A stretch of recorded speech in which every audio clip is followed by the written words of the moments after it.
Three young explorers set out to conquer Valhalla Pit, a place known for its beauty and hidden dangers. But what started as an exciting adventure quickly took a terrifying turn. As one climber ascends, a sudden earth-shattering noise echoes through the cavern. What truly happened in those moments deep underground? And how did this thrilling day turn into a night of uncertainty and fear? Stay with us as we unravel the chilling mystery of Valhalla Pit. Before we dive into today's video, make sure to hit the bell icon so you don't miss any updates. We upload daily. If you're new here, don't forget to subscribe and join our amazing community. Now, let's get started. Valhalla Cave, located in Alabama, is one of the most awe-inspiring natural wonders in the region. Like many pits in the area, Valhalla drops through almost all of the Bangor limestone. The top of the pit is deceptive, measuring about 40 feet long and 20 feet across. At first glance, it might not seem very large, but it's only when you back over the lip that the true size of the pit becomes apparent. The entrance feels less like a narrow shaft and more like a massive canyon whose ceiling has collapsed. Large chert nodules near the top and shale layers by the lip suggest that the top of the pit is probably in the Pennington limestone, further adding to the geological significance of the cave. Valhalla Pit is a breathtaking natural wonder, measuring about 50 to 60 feet across. The descent from the usual rigging point on the low side of the pit is a thrilling experience, with a drop of 227 feet down to a large talus pile at the bottom. The first 50 feet of the descent keeps you close to the wall, providing a sense of security as you begin your journey down. However, after those first 50 feet, the drop becomes a free fall, with the pit dramatically widening as you descend, creating a sense of awe and excitement. This widening, or belling out, at the bottom adds to the unique character of Valhalla Pit. The pit is located on a steep hillside with a cliff towering above it on the uphill side. A dry stream bed runs down around one edge of the cliff and up to the edge of the pit at one end. This stream bed only carries water during times of heavy rainfall, so it's usually dry during most caving trips. The natural setting of Valhalla Pit is both beautiful and rugged, with the cliff and stream bed adding to the dramatic landscape. At the bottom of the pit, on the downhill side, there is a concave undercut known as an alcove. This feature provides a sheltered area within the pit and adds to the overall complexity of the cave's structure. The combination of the pit's size, its steep descent, and the natural features surrounding it make Valhalla Pit a remarkable destination for cavers. It's no wonder that it's often described as the most impressive open-air pit in the state of Alabama, and even in the entire Southeast. Beyond the main pit, Valhalla Cave offers about a mile of mostly narrow passages. These passages require a lot of crawling, with some sections allowing for walking. The cave is generally maze-like and muddy, adding to the challenge of exploration. However, right off the main entrance pit, there are three smaller but still impressive domes. One of the most notable is the Waterfall Dome, which can be accessed either by a small hole in the breakdown of the main pit or by climbing to a ledge about 80 feet off the floor. The Waterfall Dome is over 160 feet tall, and during the spring, an impressive waterfall cascades down its walls, creating a stunning natural spectacle. Valhalla Cave is a challenging and rewarding destination for experienced cavers. Its vast chambers, unique geological features, and historical significance make it a must-visit for those who are up for the adventure. On Sunday, June 10, 1984, a group of 18 enthusiastic cavers gathered to explore Valhalla Pit in Jackson County, Alabama. This trip was part of the Southeast Regional Association's Summer Cave Carnival, an event that brings together caving enthusiasts from all over the region. Valhalla Pit is known for being one of the most impressive open-air pits in Alabama and possibly in the entire Southeast, making it a popular destination for cavers seeking adventure.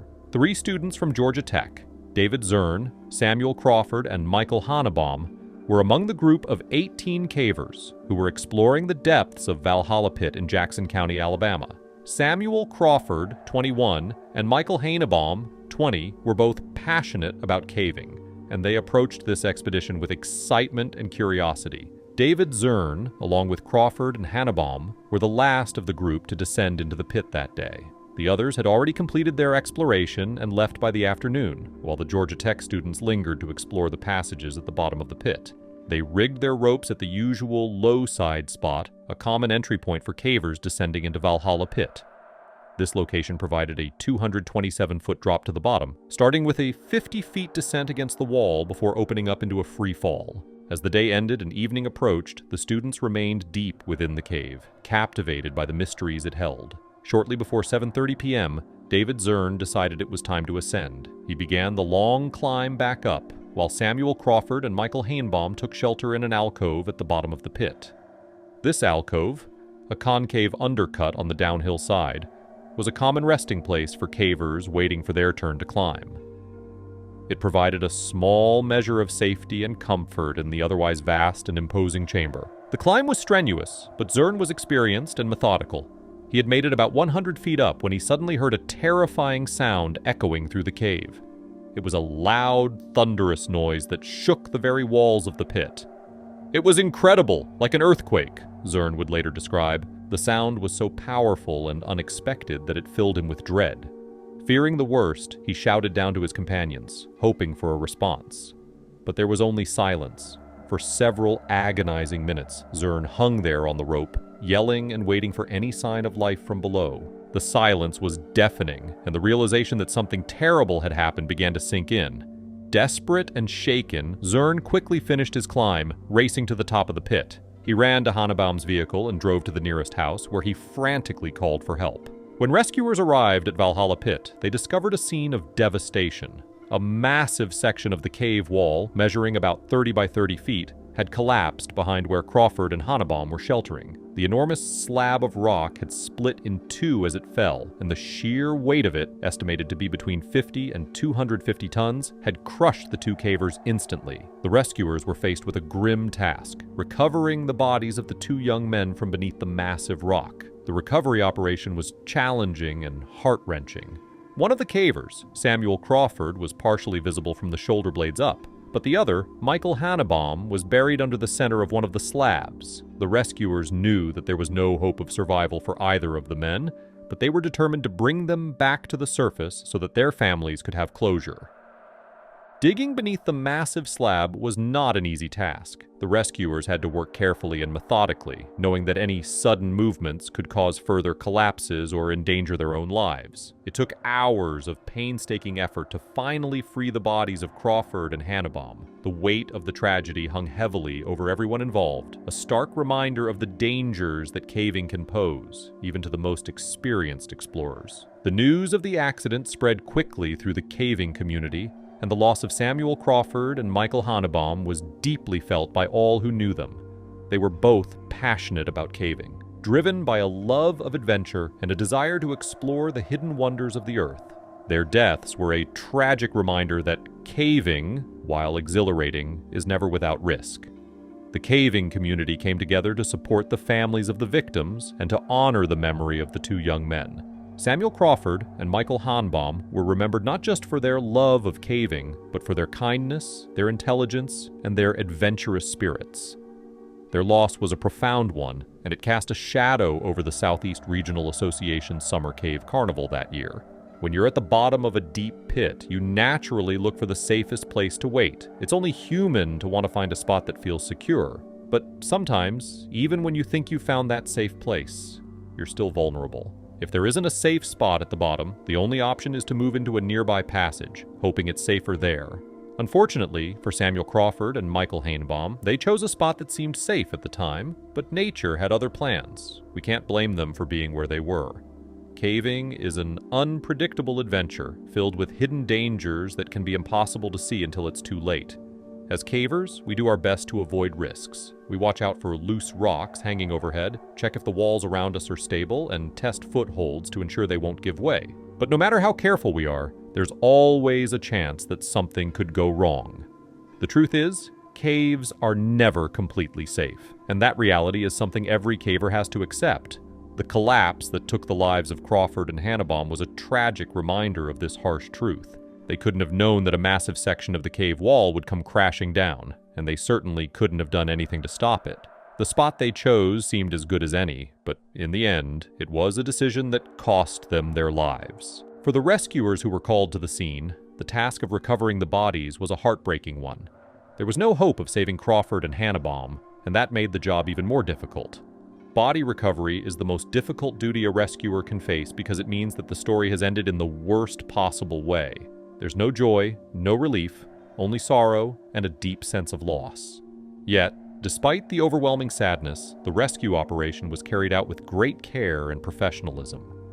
Numerous agencies, along with the news media and fellow cavers, came together to ensure that the recovery was handled as smoothly as possible. It was a moment of unity, where everyone worked together to bring the young men back to the surface, so their families could perform their last rites. As the rescue teams carefully dug through the rubble, they knew that they were doing more than just a job. They were helping to bring an end to a tragic chapter in the lives of the victims' families and friends. There was no thrill in the recovery, no sense of accomplishment. Instead, there was a quiet determination to do what needed to be done, to face the grim reality of the situation with strength and compassion. In the end, the recovery of Crawford and Hannibal bodies was completed, and their families were able to lay them to rest. The caving community mourned the loss of two of their own, and the story of that fateful day at Valhalla Pit became a part of caving history. It served as a sobering reminder that, no matter how careful we are, the underground world can be unpredictable and dangerous. For David Zern, the experience was a life-changing one. The memory of that day, the sound of the rock fall, and the silence that followed would stay with him forever. He had been the last to see his friends alive, and the weight of that knowledge was something he carried with him long after the rescue operation was over.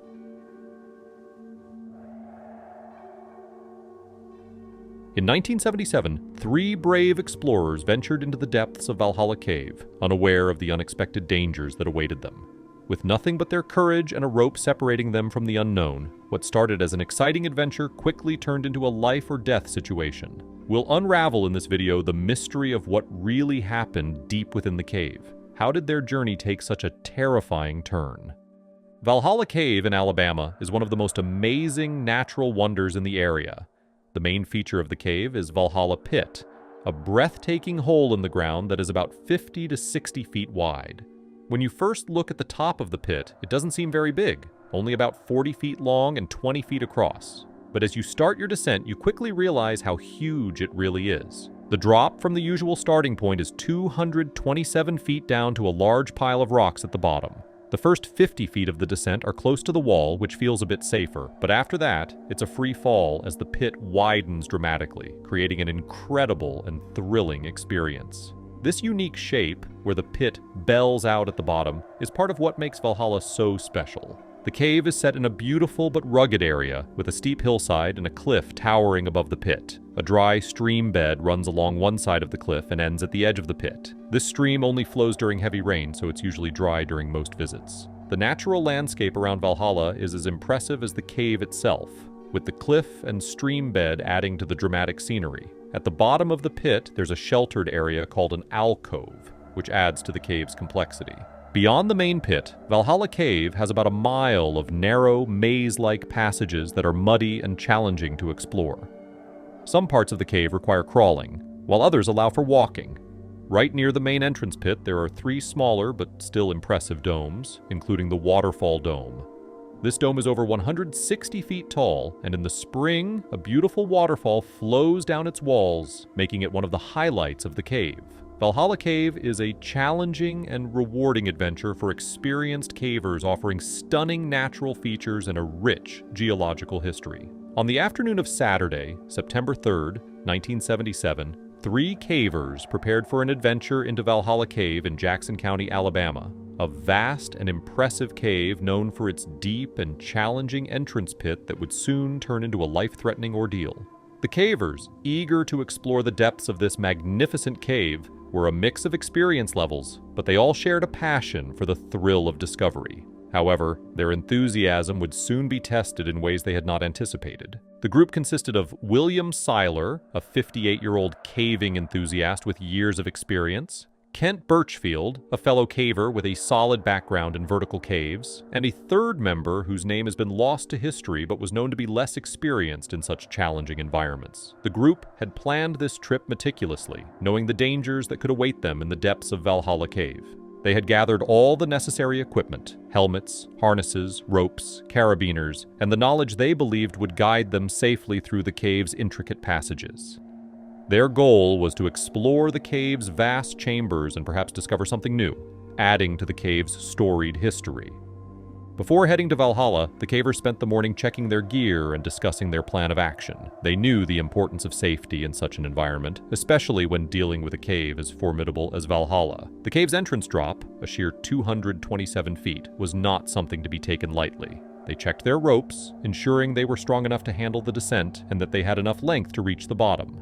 However, in their eagerness, they failed to double-check the exact depth of the pit against the length of the rope they had brought. The plan was for William Seiler to go first, given his experience and calm behavior in such situations. The less experienced caver would go second, with Kent Birchfield going down last, ready to help if needed. They prepared the rope, which seemed long enough to reach the bottom of the pit. The cool air of the cave entrance, mixed with the excitement of the upcoming descent, created a sense of both excitement and fear among the group. As Seiler began his descent, he felt the familiar tension of the rope, the weight of the harness, and the thrill of venturing into the unknown. The first 50 feet of the descent kept him close to the wall, offering some reassurance. But as he continued, the cave opened up beneath him, and the drop became a free fall into the dark, vast chamber below. Unbeknownst to Seiler, the rope they had rigged was about 10 to 20 feet too short, a crucial miscalculation that would soon lead to disaster. As he got closer to what he thought was the bottom, Seiler suddenly found himself without support. The rope had ended. In a scary moment, he fell the rest of the way, crashing onto the rocky pile at the bottom of the pit. The impact was hard, and Seiler immediately felt the sharp pain of a broken arm, along with the possibility of a back injury. Alone in the dark, deep inside the earth, his mind raced as he tried to understand his condition and what had just happened. Above, Kent Birchfield and the third caver were unaware of the accident until they noticed the rope hanging loose, with no tension indicating Seiler was still on it. Realizing something had gone terribly wrong, Birchfield quickly lowered more rope, securing it before beginning his own descent into the unknown. As he reached Seiler, he found him in a state of shock, clutching his injured arm. Birchfield's first priority was to assess the injuries. The broken arm was evident, but the possible back injuries were more concerning, given the remoteness of their location and the difficulty of the rescue that lay ahead. Meanwhile, the third caver knew they needed help quickly. He made the hard decision to leave the others behind and ran down the mountainside to find assistance. The steep ground, combined with the urgency of the situation, made for a difficult journey, but he finally reached a place where he could call for help. The first call went out to cavers in Birmingham, about 150 miles away. The message was clear.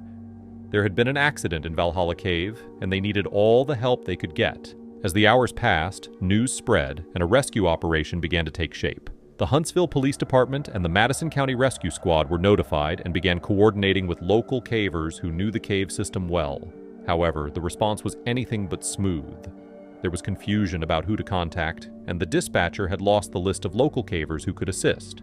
Despite these setbacks, a group of skilled cavers and rescue personnel was finally assembled, and they set out for Valhalla Cave.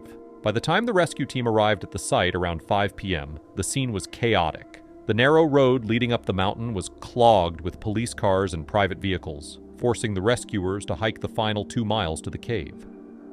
The sun was beginning to set, casting long shadows over the rugged landscape, and the urgency of the situation was clear. At the cave entrance, the team quickly assessed the situation and devised a plan. They rigged 3 separate lines, one to raise Seiler to the surface, and 2 others for rescuers to use as they descended and ascended alongside him. The excess manpower, including police and curious locals, was put to work planning the evacuation down the mountainside, keeping them away from the edge of the dangerous pit. As darkness fell, the rescuers reached Seiler at the bottom of the pit.